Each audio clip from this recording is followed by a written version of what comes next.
actually, I love history, so being the America student with me, I got really excited and I thought, what can we do to kind of do some American history stuff? So I came up with this idea. Each month we are writing a blog, and our blogs are on our website, shoresandislands.com. This month's blog I wrote about the Hoover potato digger because it's the theme this month is ingenuity and inventions. And who better to talk about inventions and ingenuity than Mr. Robert Wheeler here. Mr. Wheeler is a descendant of the Edison family, the Edison parents. He's going to be talking today about Thomas Edison and his family, Edison family. So we're going to do these talks the last Tuesday of every month, and each month has a different theme. So next month's theme is music, and we will talk about the history of the cello. Oh, nice. Yeah, and then April is the Lakeshore Electric. All right, with that said, turn it to Mr. Miller. Hi, thank you all for coming. I would like to point out my favorite daughter in the back.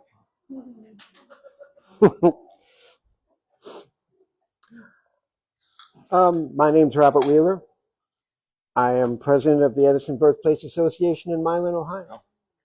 And we present the first home of the world's greatest inventor. Although he only lived there for 7 years, you know those are the most formative years in someone's life. And they lay the foundation for what is to come. And those roots of genius are grown deep in Buckeye soil. We're the only Edison site that has family involvement. We opened to the world on February 11th, 1947, the 100th anniversary of his birth, by his wife Mina and his second daughter Madeline. We tell the family story, especially the tour we learned from Madeline. She's the little one there. We want to present him as a man and an inspiration to children and adults, that great people who change the world can come from very humble beginnings. We present the human side of him, not just his inventions, but someone who struggles. He has poor teachers with only 3 months of formal schooling. He's deaf from the time he's 12, and later he has all kinds of financial hardships and troubles. Money comes and goes. We emphasize his values of perseverance, independence of thought, innovation, and the importance of parental support. Coming from a small town, he's named Time Magazine's Man of the Millennium for the impact he has on the world. He's selected as the person who contributed the most in the last 1,000 years to humankind. He changes the way we work. He changes the way we think. From the first recorded sound playback to the first recorded motion on film, the entire entertainment industry comes from just 2 of his machines. This includes recorded sound. The first words I spoke in the original photograph, and it'll be just like the poetry. Mary Havens Sam, it speaks quite of soul, and everywhere that Mary went, the lad would sure go. So he's the first to record and play back sound, as well as the first to record and play back motion. This is the first patented movie. We've come a long way. He has the first patent in electronics. He develops alkaline batteries. One story is when he's working on the batteries, the newspaper reporter says, "Mr. Edison, you failed 10,000 times. When are you going to quit?" And he goes, "I haven't failed 10,000 times. I know 10,000 things that don't work. Something's going to work and I'm going to find it." Now, I don't know about you. He's known for his perseverance. I would have probably given up on an alkaline battery by Wednesday, maybe by Friday. He goes for 10 years, 50,000 experiments before he has an alkaline battery that he will release. Just that dedication is one thing we try to get through to people. He improves Portland cement, and he does so much more. Most of what he does is improving on other technologies. Incandescence was well known, that if you put something in a vacuum and you run a current through it, it will glow. The problem was making one that will last and is practical and can be produced. He doesn't invent the incandescents. I just want to make that clear. He never claims to invent the light bulb. He just makes a better one with better vacuum, and he brings it to market. He makes it practical, and he also has to develop the electrical distribution system. But perhaps his greatest contribution is his invention factory, what we now call a research and development lab. Prior to Edison, people worked by themselves or maybe with a partner, but Edison brings teams together to work on basic research.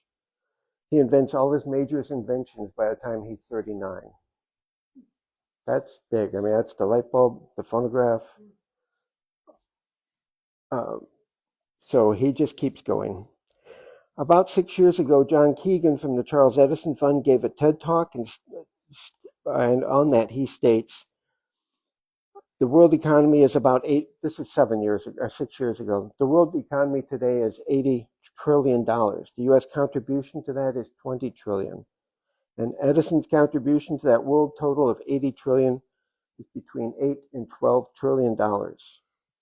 That's astounding. No one else comes close. At this point, Steve Jobs is at 3/4 and Bill Gates is at 3/8. I mean, obviously we've rocketed past that, but none of this change and innovation would be possible without a mother's love.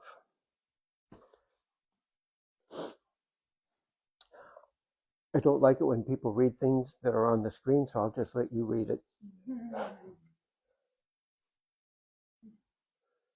Obviously, his mother is huge in his life. His father, Sam, comes to Milan about 1840. He's escaping for his life with a price on his head. He's on the wrong side of the Mackenzie Rebellion in Canada. And with the Milan Canal, Milan was a boom town. He's a shingle maker, making shingle from trees and from shingle oaks. When he gets to Milan, there's a lot of materials. There's a lot of work to do. And the Milan Canal was going to be as big as Chicago. In 1847, the year he's born, it is the second largest wheat shipping port in the world, second only to Odessa, Ukraine. That's a primary port, not like in New York City, but the primary. He learns to write by copying signs on business on the square. So we have these banners that you probably can't read because they're too far away. But anyways, you can go to the birthplace. That's the earliest known photo of the birthplace. It's from 1877 by Mr. Kellogg. Going through his family, his oldest sister, Marion, is 18 years older than him. She is born in Vienna, Canada, and his favorite sister. She helps raise him. At that time, he's known as Al, Thomas Alva Edison. And Thomas names his first daughter after her. His sister Marion marries Homer Page when he's 3, and his earliest memory is Homer Page spending a coin on the floor for young Al. When the Edisons leave in 1854 for Port Huron, Marion's already married and stays behind in Milan. She's my great-great-grandmother. My wife Linda and I live on her farm, and that's where Alex grew up. Marion buys the birthplace back into the family in 1894, and she lives in the birthplace the last 3 years of her life, passing away in 1900. She wills it, puts it in her will to go to her daughter Belle. By the way, in my family, only 2 people have grown up in this house, Belle and my daughter Alex, and they both have the same August 2nd birthday.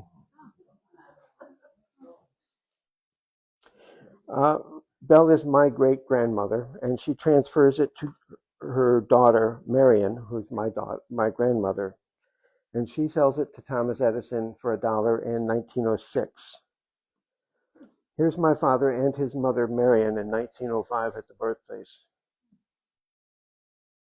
He's a little guy, isn't he? Other family members lived there until it's opened to the public in 1947, and the Edison Birthplace Association was formed in 1954. And back to his siblings. This is the next second child of Sam and Nancy, William Pitt. He goes by Pitt. He's 15 years older than Thomas.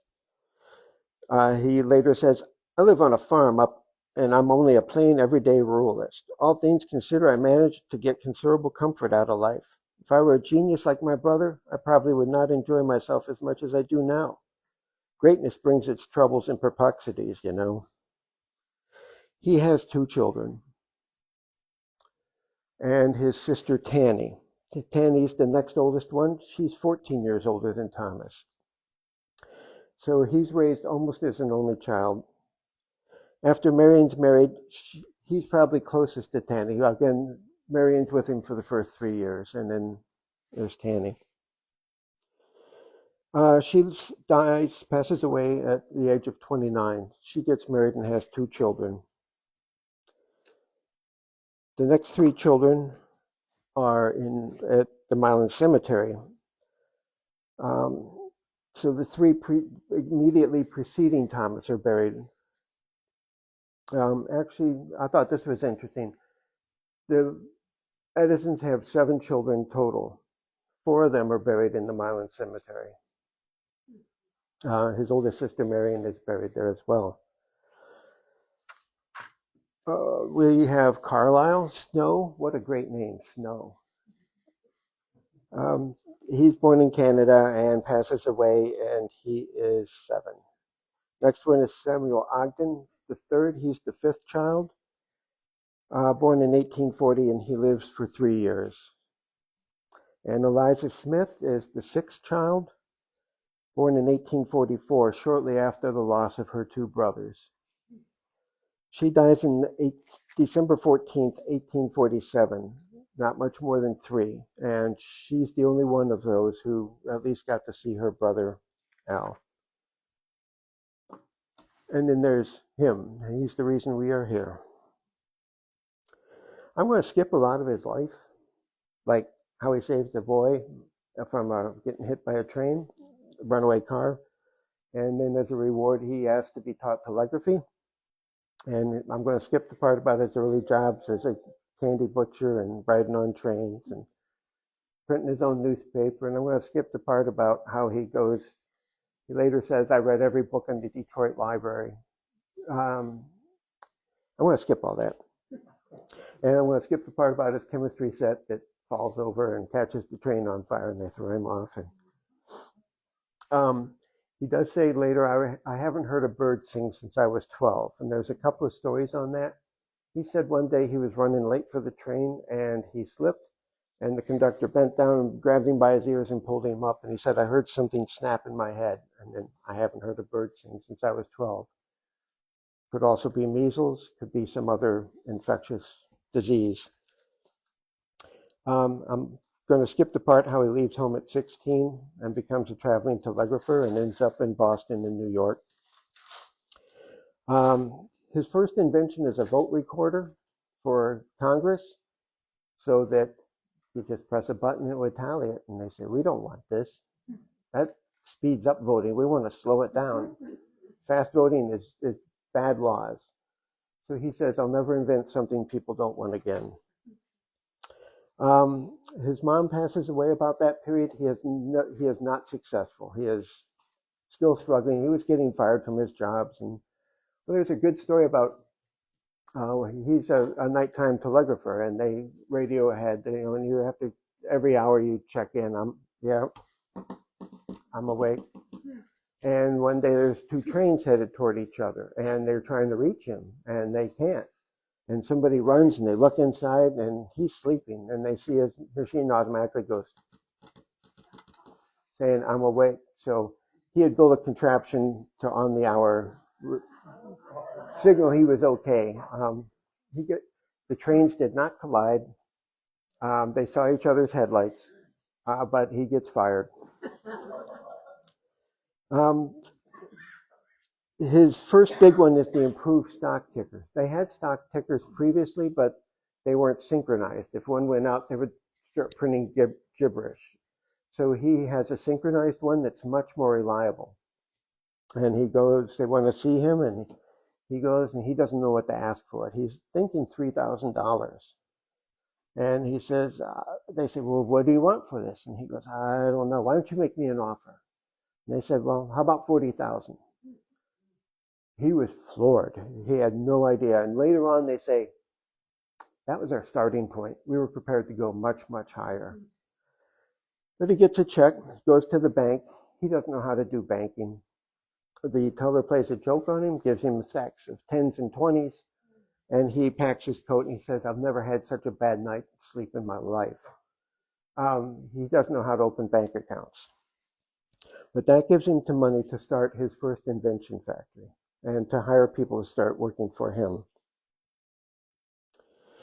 Well, that's the boy I'm not talking about who grows up on the railroads and stuff.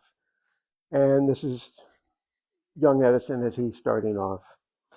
Well, in his employment, he has a secretary, Mary Stillwell, an employee, and from there he starts a family.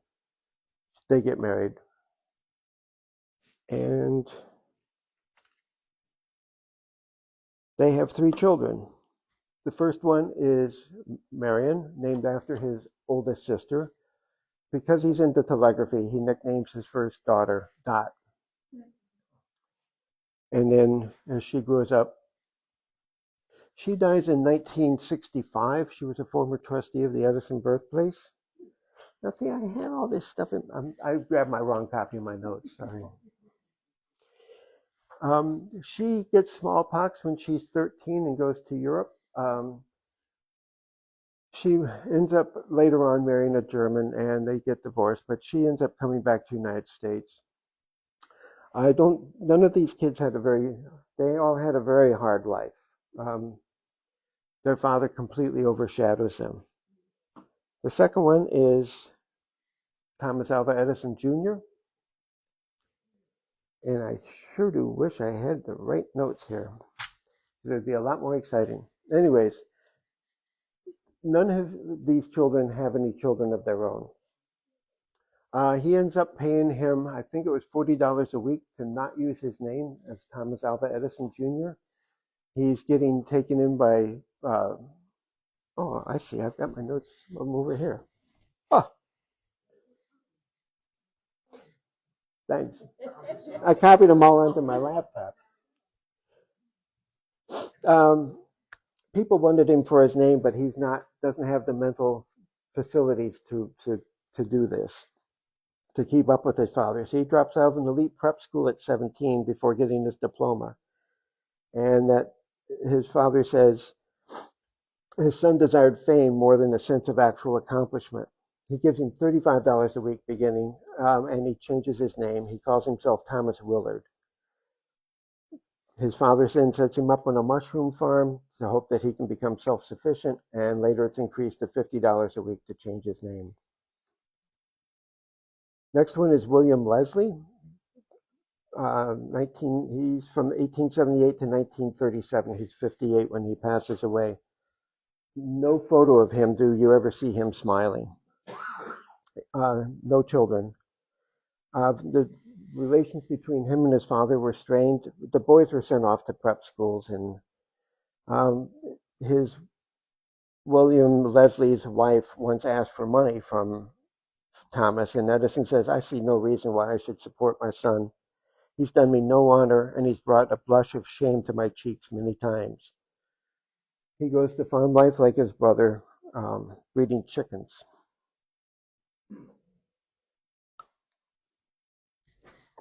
Look back over to these other notes. Can everybody see if I'm standing here? Okay. This is Edison in he's 45 in 1892. After his wife passes away, he is so broke he has to borrow $500 to bury her. So she never knew super well. No, they're struggling. They're in apartment buildings.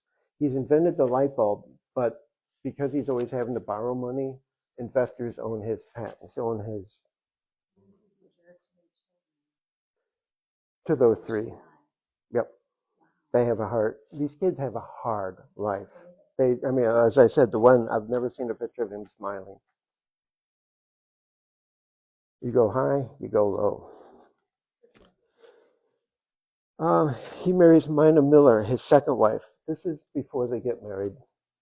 She's very well educated. She comes out of Akron, Ohio. Her father, Lewis Miller, is also an entrepreneur and a inventor of his own with agricultural implements. He's a co-founder of Chautauqua Institute in upstate New York. Um, she's very well educated, comes from a wealthy family. Now, at this time, again, he's invented the light bulb, so he's one of the best known names in the world. And Mr. Edison, I'd like you to meet my cousin, Mr. Edison. I want you to meet my friend's daughter, Mr. Edison. People are just paraded before him. But he really connects with her. She's the perfect match for him. She understands him and the way he works. They are married in 1886, so this is about a year before they're married. Here she is in 1906. She's about 40 years old. And about 1910. She has expensive tastes. When he marries her, they move to Glenmont, which is the house in New Jersey. It's a big, really nice house. He got it really cheap. The guy who had it built, I forgot his name, but he was a swindler and went to prison. So the library was totally booked with all these matching books, and you pull them off the shelf and they're all blank inside it. The whole house was for show. It's a pretty nice house. You can see Manhattan from the roof. He then has 3 children. Madeline, I knew her the best. She's a remarkable person. This is her in 1910. She's about 22.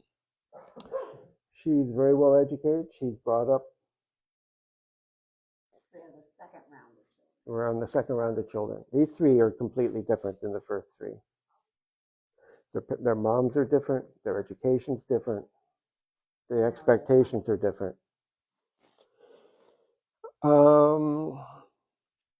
She ends up having 4 children. She's the only one of the 6 Edison children who has any children of her own.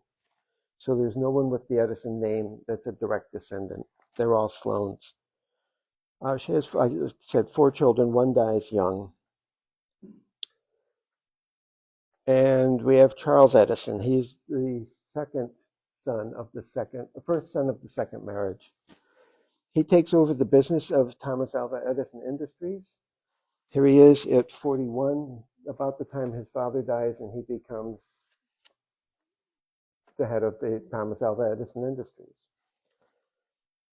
He later becomes Secretary of the Navy before World War II and Governor of New Jersey. Again, these kids have high expectations. And he dies in 1969 at 78 years old, and again, married with no children.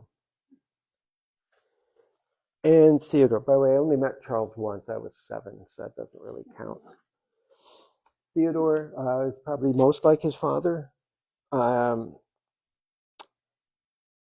He's a really super guy. Only met him once, but he went. Boy, that looks chunky. It doesn't look like that on my screen. No children, but he wants to be an inventor. He goes to MIT and works alongside his father. Like Edison records would play different than RCA, so they make a head on the turntable arm that you can flip to play an Edison or an RCA type of thing. And here's Thomas and his 3 grandchildren. Tom, Jack, and Peter. Peter died about 12 years ago, I'm thinking it was. Madeline was the first president of the Edison Birthplace Association. Jack was the second, and they asked me to take over to bring operations more closer to Milan because it had been run out of New Jersey.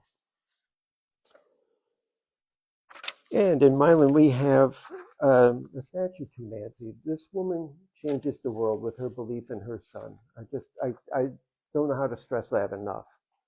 This woman is the reason we have lights and recorded sound, but she never sees him become a success. He's always struggling. This was from the Milan Garden Club, and the idea behind it is she's holding him to the books, he's looking off into the distance. But again, he says, I owe everything to her.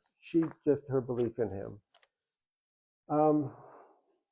I don't want to go into this too much, but he's probably by today's standards on the spectrum, but I think most people are in some way or another. Because early reports are he doesn't look people in the eye. Just we all have some unusual behaviors.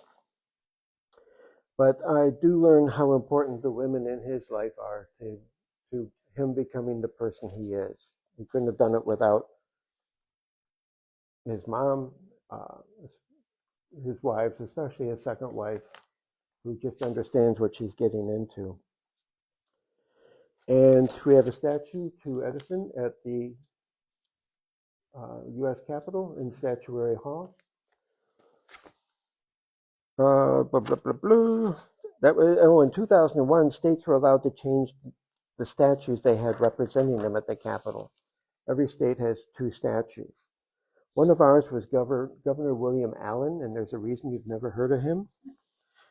He was an anti-Lincoln, pro-slavery governor, and in 2001, we decided the great state of Ohio could have a better representation. So there was over 80 names. Many of them were great names, and they all had great reasons why they should be representing the great state of Ohio. There was Jesse Owens. There's the Wright brothers. There's Annie Oakley.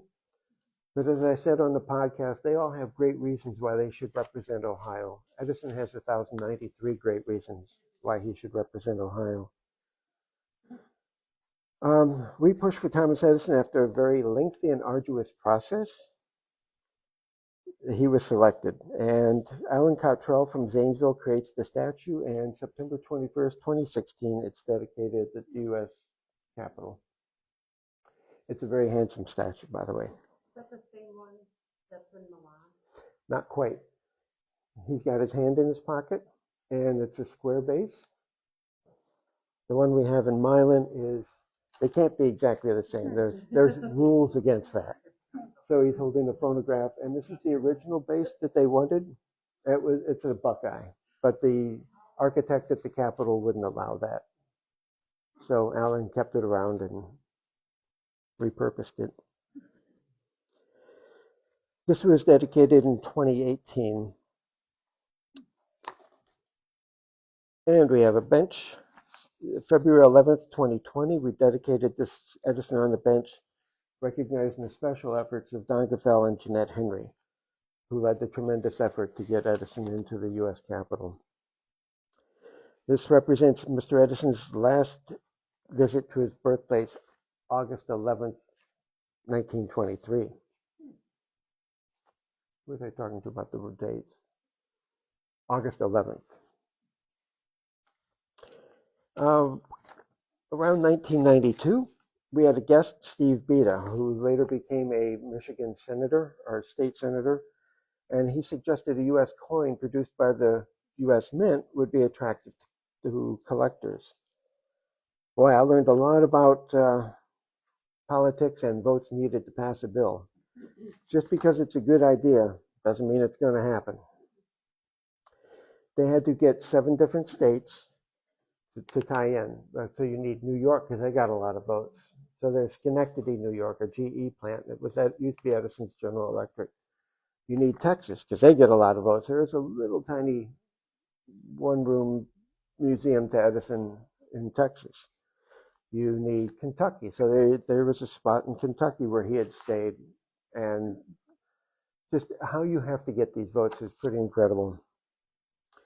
The money was raised for 7 sites. The Henry Ford in Michigan to the National Historic Park in New Jersey. Those are big ones. The U.S. government mints the coin, sells the coin. When the time is up, they call back all the unsold coins. They melt them down. Get out your calculator. You figure out what were expenses, what was revenue. And okay, now we divide it up between the 7 sites. So each site got about $360,000. And they were like, well, that's great. All you got to do is match the money. And we were like, we don't have that kind of money. That's why we did the coin in the first place. And no one told us until the very end that you have to match the money. So This was, by the way, to represent 125 years of electric light. Again, we started this in 92 and it comes out in 2004. Clinton signs it into law in 1997, so it was 14 years from conception to execution. What he's holding is the Edison effect bulb. It's got an extra filament in it. That's the first patent in electronics. You put another voltage on this one, and it changes how this part of the bulb works. You can control the voltage, the current, and becomes a valve, which they still call it in the UK a lot. Those are what we call tubes or valves.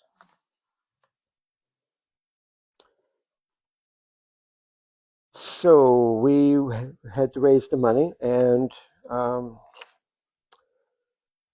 Mickey Rooney had played young Tom Edison in the 1942 movie, and one of our trustees, Dan Frederick, said, not Dan Frederick, sorry, that's Dan Jones, now deceased, said, you should get Mickey Rooney. I said, well, that's a great idea. I have no idea how to do that, but we got a hold of Mickey. You do not want to be famous like Mickey Rooney. You do not want to be famous like Mickey Rooney. You do not want to be famous like Mickey Rooney. I'm trying to tell Alex at the time, you think Brad Pitt's big. This guy was bigger than Brad Pitt. This guy was, he was it. We spent a few days with him. Later on, he and his wife Jan said when they left, we treated them nicer than anybody ever had. And we got invited to Thanksgiving dinner with him. And we got Christmas cards from him with Mickey as Joseph. And but you do not want to be famous like Mickey Rooney. He can't go anywhere. His wife was saying he can't go to a grocery store. He can't go to a drugstore. He can't go to a gas station. People recognize him and he gets swamped. When they went to Cracker Barrel in Sandusky, got mobbed. We had dinner with him at Bayview, and if we get recognized, people come over, and we were just like, yeah, see what happens. But no, his wife was saying women come up and they kiss him with tongue, and he's like, oh, get away from me. And he doesn't like to be touched. You don't want to be famous like Mickey Rooney. But I must say, sitting across dinner from him and looking at him, he's like, wow, he's kissed the most beautiful women in the world. But anyways, we get up to Michigan. I went with him up to Port Huron, and he and I are in a gift shop at this resort, and he gets recognized. He's like, come on, Robert, let's get out of here. And we go up the ramps and stuff. But we ended up getting along really, really well with him. So our money that we raised, we got about $720,000 in total. And because it's federal money, that it came from the feds, you have to account for it all the time. And you have to, what kind of interest did you get? All this. But if you put in an endowment, you didn't have to worry about it. So we put that money into the Erie County Community Foundation, and we get the interest off of it. And we don't have to do federal reporting. What a treat. So on the international front, the story goes when Edison's working on the light bulb, he reaches behind him and there's a bamboo fan. He pulls a piece out and says, here, try this. And they shave it really thin and they bend it and they carbonize it and they put it in the vacuum and it works better than anything they've ever tried before. Find out where this comes from. So he sends teams to Japan and they end up in Kyoto. And in Kyoto, there's a small town. Well, it's a city now called Iwata. And there's a hillside in Iwata where the bamboo comes from. So Edison got his bamboo for light bulbs for 10 years from that hillside in Japan. This is a Shinto shrine to Edison, and I believe he's the only human that has a Shinto shrine that's for the gods. They honor him not, this is, by the way, this is Ida's son, those four. they honor him not just for what he invented, but the way he works. 98%, not good enough. 99%, not good enough. We can do better, make it better. There's a better way, find it. And for the Japanese, bamboo is, they couldn't exist without bamboo. You can eat it.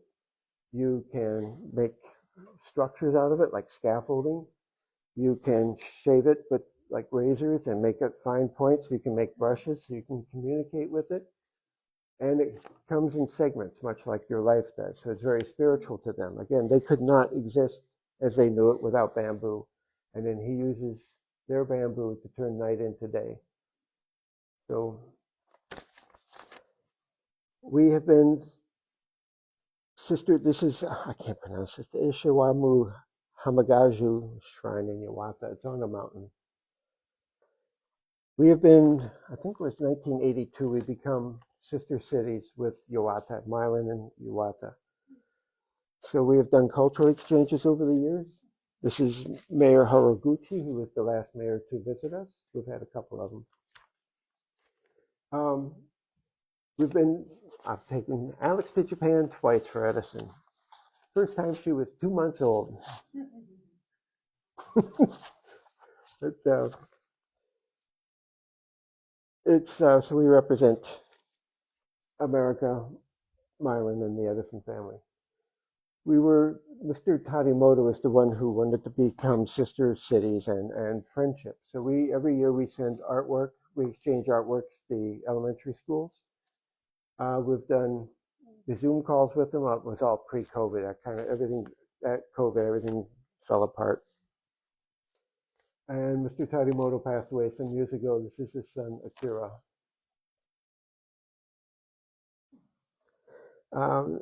Last time we were there, I said to Linda, my wife, I said, they treat us like ambassadors. She goes, no, we're being treated better than that. The first time we went, I know we were on NHK, the national television, and as we were walking down the street in Kyoto, this woman comes up like, oh, I see you on TV, and just, Japanese are a trip. Going through their elementary, we went through elementary, middle school, high school, and they all wear uniforms, so everybody looks the same. They don't want things different. They'll personalize their uniforms by maybe taking a button off or doing something different just to be a little rebel. But going through that middle school, it was a big auditorium. I'm walking down the middle and all these hands coming out. It was just, smacking hands. Japan's a trip. This photo is from 2017.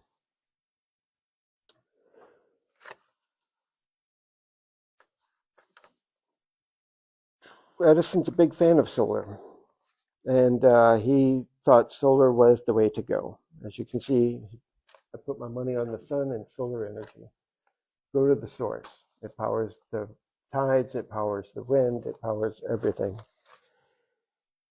So we've gone solar at our office building, thanks to 4 companies that came together.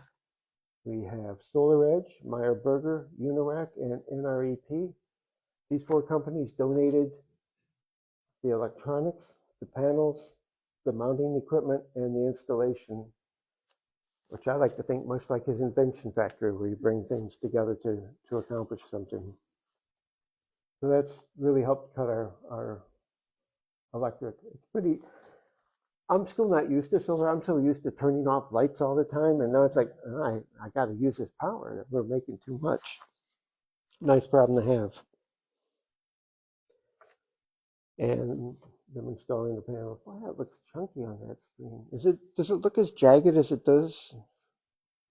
No? Okay, good.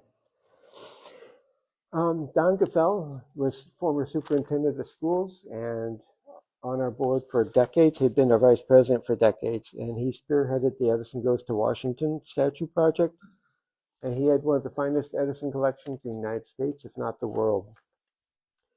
Don had a knee surgery and passed away about 10 days later, totally unexpectedly. He had always wanted to open an Edison museum himself, but with his passing, he obviously couldn't. So his wife, Bobby, donated a number of pieces to us. When I say a number of pieces, I mean a lot of pieces. So we built a museum for him. This had been 3 separate rooms, and we had it basically gutted. The floor has 5 different types of wood on it. We had it gutted, rewired, restructured, and Mr. Frederick was the design architect.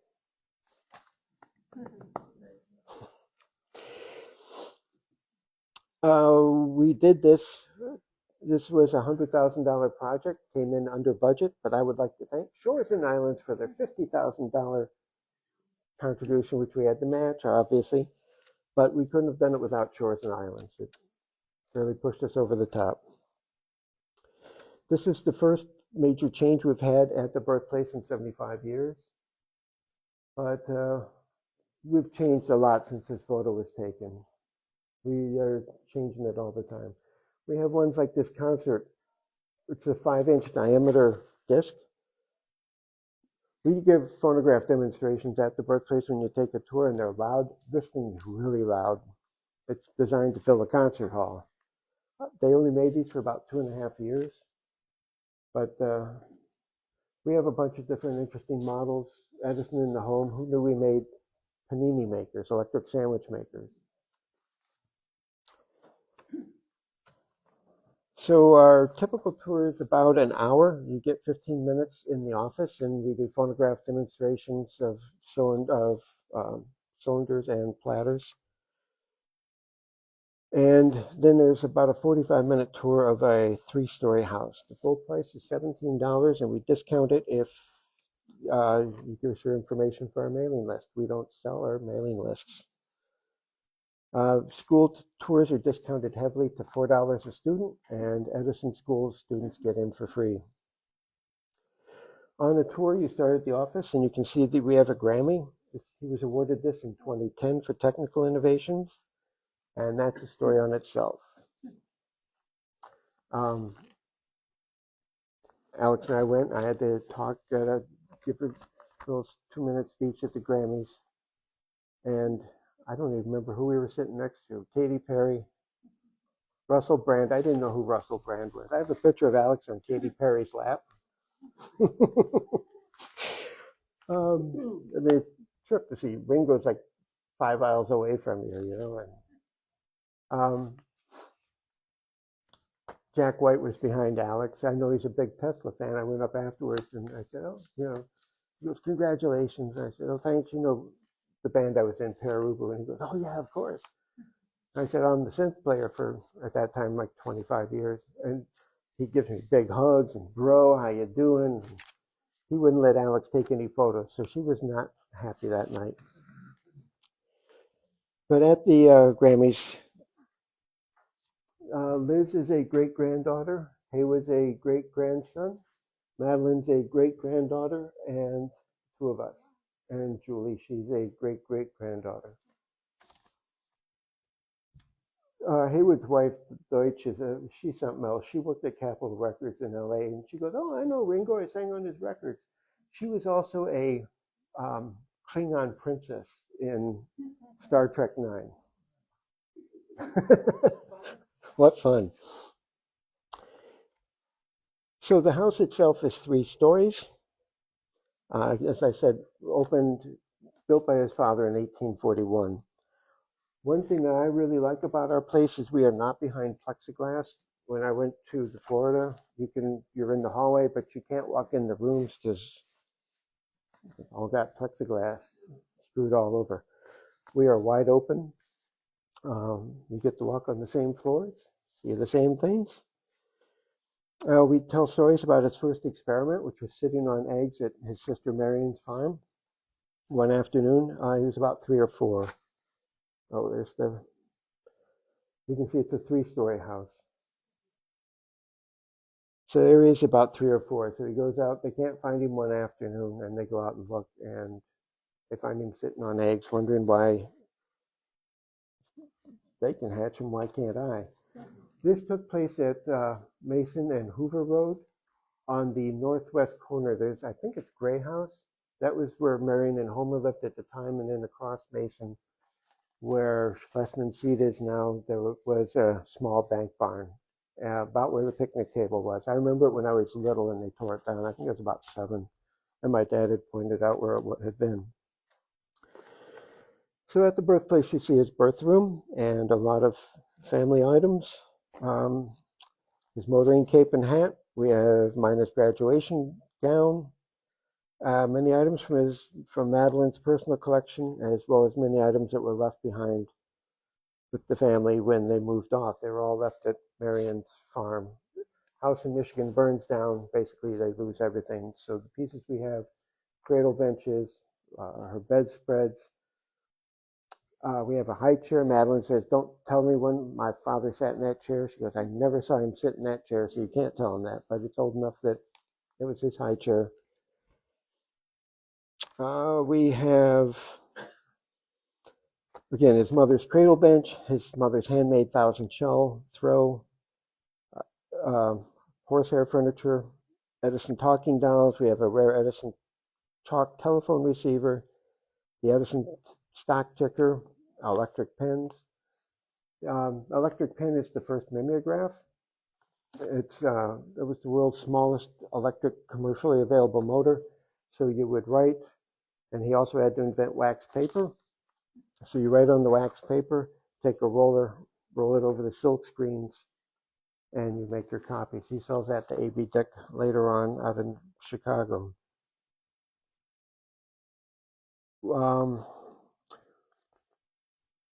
I played in a band. One of my guys for a while was from Germany, and he wrote me last year, and he goes, "Oh, I'm on tour doing this stuff," and he sent me a picture of an Edison mimeograph.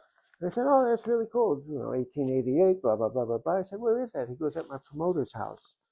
He was a Czech dissident of the Soviets and got exiled to this small little town, but he had this Edison mimeograph machine.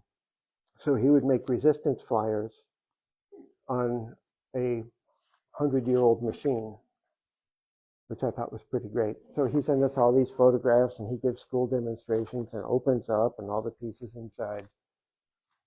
So that's pretty neat. And a shot of the kitchen. We have very little, we have this under glass because we have his mother's silverware in there. We used to have more silverware, but some people like to take souvenirs, so we have to clamp down on some stuff.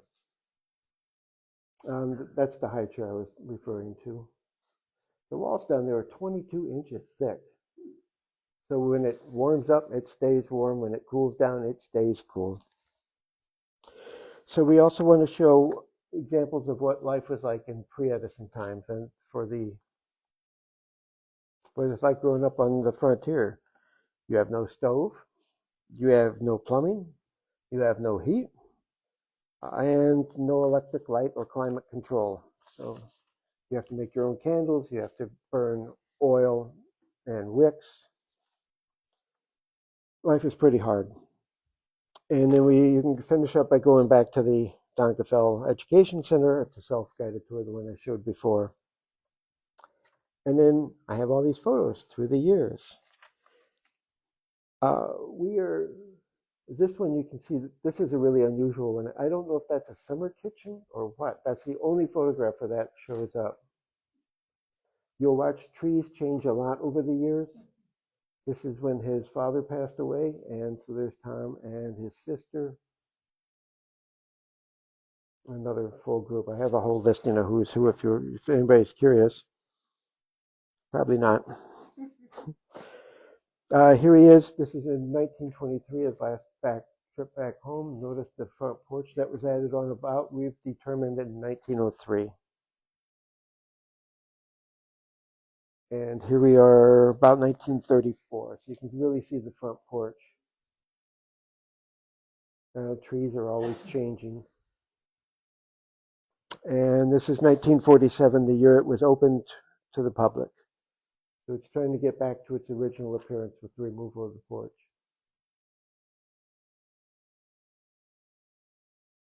And just because it's winter. We're overlooking the Milan Canal. The canal is right below here. Again, the canal was second largest wheat shipping port in the world. What a bustling thing for a young boy to be in his backyard, right there. He almost drowns in it. Another boy does drown in it.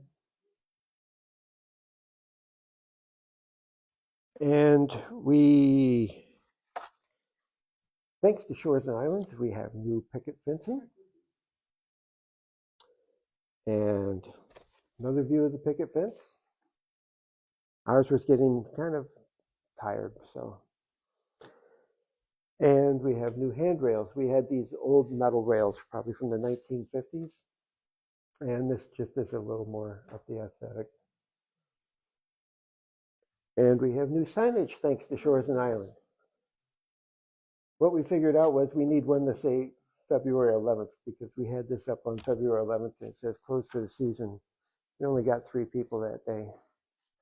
We were open for free, so. Our next big project that we're working on, we are working with the Jeffers Family Foundation, and they are out of Wisconsin. They want to preserve and restore historic American homes that have national significance. For instance, they're working with the Spiegel Grove, the Hayes home, and they're doing a $1.2 million restoration on sections of it. We put out bids to architects. We got 6 back. We chose Restoric, who does the Hayes home, out of Chicago. The reason we chose him was some people came in higher, some came in lower. He's the only one who said, I want to take it back to 1854. I want to take it back as original as we can. And it's a $50,000 study. We'll be done with it next month. We're nearly complete with it. What we've decided to do is the dormer windows in the back. We're leaving those because it gives light and a little bit more room in those rooms. We're going to probably excavate about 18 inches to 2 feet in front of the house because it's been built up probably in the 1960s to cover up the window or the things. We're going to replace the asphalt shingle roof with wooden shingles. As Neil, the head guy from Restoric, said, he goes, when I came and I saw the place, first thing that got me was the shingles are wrong and the house looks squatty because they've put dirt around it, and so we're going to take the dirt away to make it. No, we think it was because of the road and changing the road. So they were bringing the dirt up to it. So we're going to take it back down, hopefully. Jeffers Family Foundation paid for half of this study, so we had to come up with $25,000.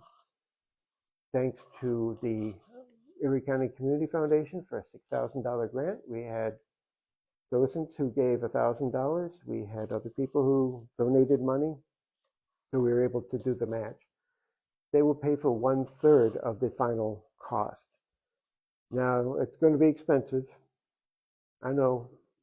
I was saying, Cindy, who is our operations director, we were talking about how much money we're going to have to raise. He goes, whatever it was, add 25%.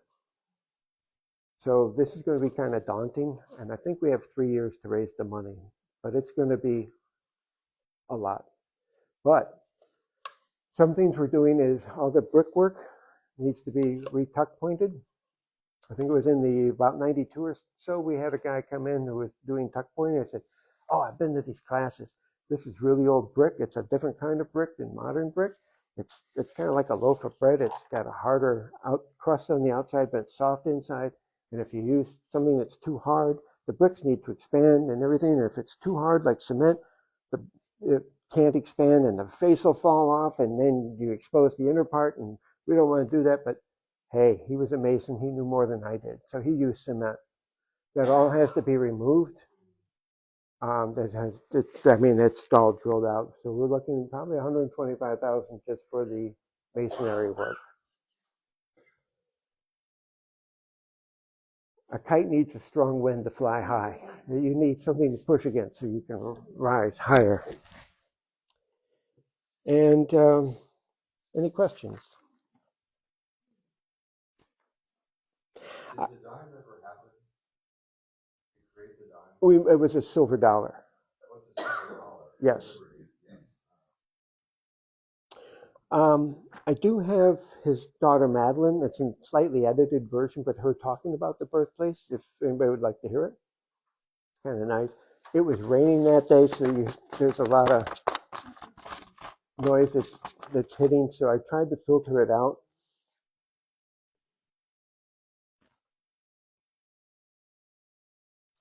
This is when it's dedicated as a National Historic Landmark in 1965. Dr. Nelligan, distinguished guests and friends, as president of the Edison Birthplace Association, I have the honor of accepting the certificate and plaque designating the birthplace of Thomas Alva Edison, a National Historic Landmark by the country he loved so much. This little house is very dear to him and to all the family. We often heard him speak of the early memories of Milan, the long wagon trains bringing grain and ships, the shipyards, the Thomas Baker wagons passing through with pioneer families going west. History was being made here, and a small, observant, curious child was living in the midst of it. Ohio has been called the gateway to the west. I'm sure that the early years in Maryland formed the gateway to my father's life. Some people feel that a birthplace is not a place of victory. I think it is. He remembered also an important domestic event, the wedding of his eldest sister, Marion, in his house, and it is to her that we owe the return in the family hands, its return, after 41 years. Even with a private house, strangers frequently came to see it, and therefore my mother felt that eventually it might be open to those interested in Edison and his work. She and I worked on it together after my father died, and it was opened at the House Museum in February 1947. Mother did not live to see it actually in operation, since she died in August of that year, and I like to think that it is also a memorial to her and to the nearly 50 years of untiring care and devotion that she gave my father. Now I'll tell you something of what we're trying to do here. I may have deviated a bit from my mother's original intention, but I feel strongly that this museum should be more than just a memorial and a local point of interest. There are many who consider that a man's accomplishments are the only things that count. I think the man himself counts just as much. Therefore, we stress the personal side here, and the museum houses my private loan collection of Edisonia, which I hope will help people to know my father as a person, and not as a frequently inaccurate legend. There are other places where his work may be studied better than here, but I believe he has something else to contribute which is equally valuable. We especially want children to get the inspiration that a true picture of him should provide, thinking that it may help to give them a better sense of values and to assure them that such qualities as fortitude, industry, and independence of thought are still worthwhile and should not vanish from the earth. We also wanted to see how an average American family lived in Edison's childhood, in contrast to how they live today, because of inventors like him. Wow, look at that. 1 minute or 1 hour and 16 seconds. I try to be true to her vision and her mother's vision of what the birthplace should be, and that we provide inspiration to people. And I'll take any questions you have. Yes. I have a question. I don't know if you mentioned it or not, or talk about it, but Iwata, the town in Japan, Iwata? Bamboo, is that town name where the word Wat comes from? I don't think so. It's Yawata. It was a small town. Now it's a city of 75,000. Because Japan is limited on space. How widely known was Edison back when he was alive? The best name in the world. You could write Edison on a letter, and it would get to him. I mentioned the TED Talk that John Keegan gives. He also says he's the most recognized name in China. That's his story, not mine. I'm just relaying it. But the best known person in the world. I mean, go to Africa, they knew who he was. Any questions? Make them tough. What was his favorite color? Apple pie was his favorite food. Deflection there. Right, what Deflection. was his favorite food? Apple pie. Can someone come and visit?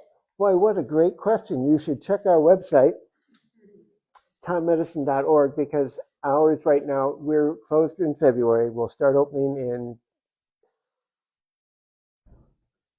Friday, Saturday, Sundays in April.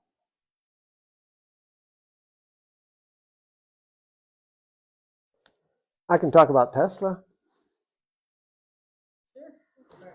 Well, you do that. I'm going to pass out. You mentioned the statue of Edison and Nancy's mom, so I'm going to give everyone a postcard. These are from the Highland Garden Club. Okay.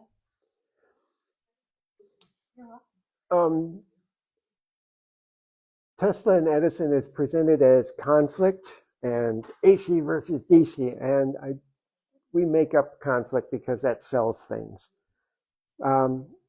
They come from totally different worlds. One grows up on the frontier and has 3 months of schooling. One grows up in Europe and goes to university. One has trouble multiplying 7 times 7. The other one is extremely good in math because AC is very math heavy. They come from totally different worlds. Tesla idolizes Edison. He ends up working for him at the Paris electric plants.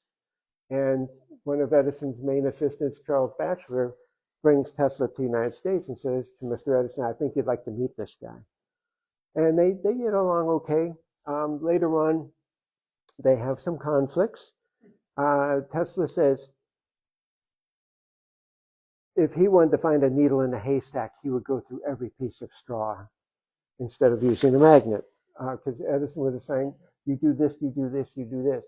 Well, I know these aren't going to work. He was like, no, you just do it anyways. But I can tell you this isn't going to work. No, you do it because I'm telling you to. Edison was very rote. Again, 50,000 experiments to make an alkaline battery. There's a story that Edison at one point is really frustrated and he says, I'll give $50,000 whoever can fix this. Tesla comes back a few months later and goes, I fixed it. Where's my money? And he's like, oh, that was a joke.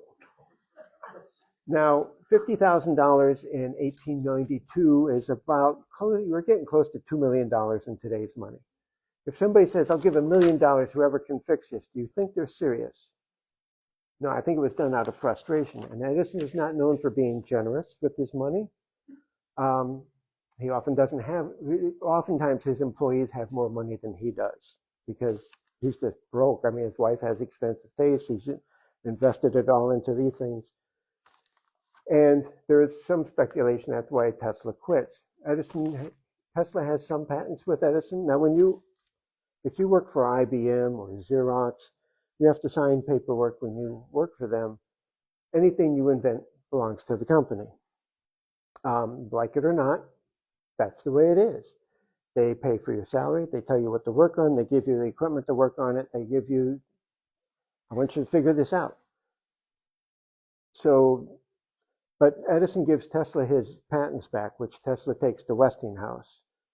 My thought is Edison's got this lighting system, and it works a lot like a water plant. The higher you put the tower, the more difference in potential you have of, if you put holes in a water pipe, it's going to come out farther out at the bottom, and unless as you go up, there's more pressure.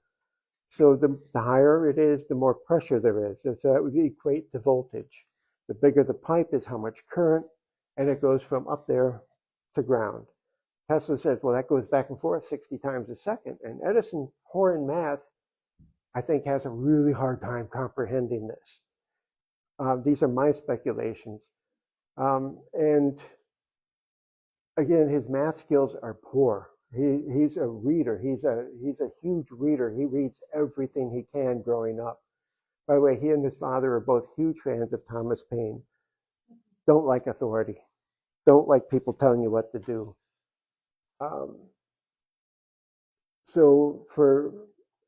I just think Edison can't comprehend what he's going. He's like, dude, I already got this system. Look, I flick the switch and the lights go on. We've already got this covered. But obviously Edison loses to Westinghouse. The battle is between Westinghouse and Westinghouse and Edison, not Tesla and Edison. Later on in life, Tesla's winning an Edison Award in New York. And he says, gentlemen, Mr. Edison's joined us. He sends him telegrams on his birthday. They remain, they're not buddies, but they remain cordial to each other. But again, they come from totally different worlds. And again, when Edison says that was a joke, there's an American sense of humor and the European who's taking things at face value. So that's my spin on that.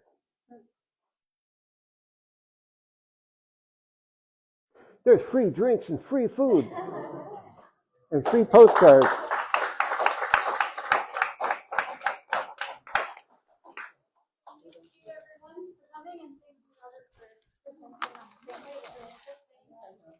Everybody has a little brochure.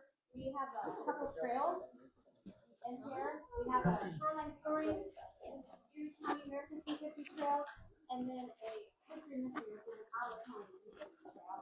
And you can access those by using the QR code on the front of the brochure. Do it, come back in and get it back.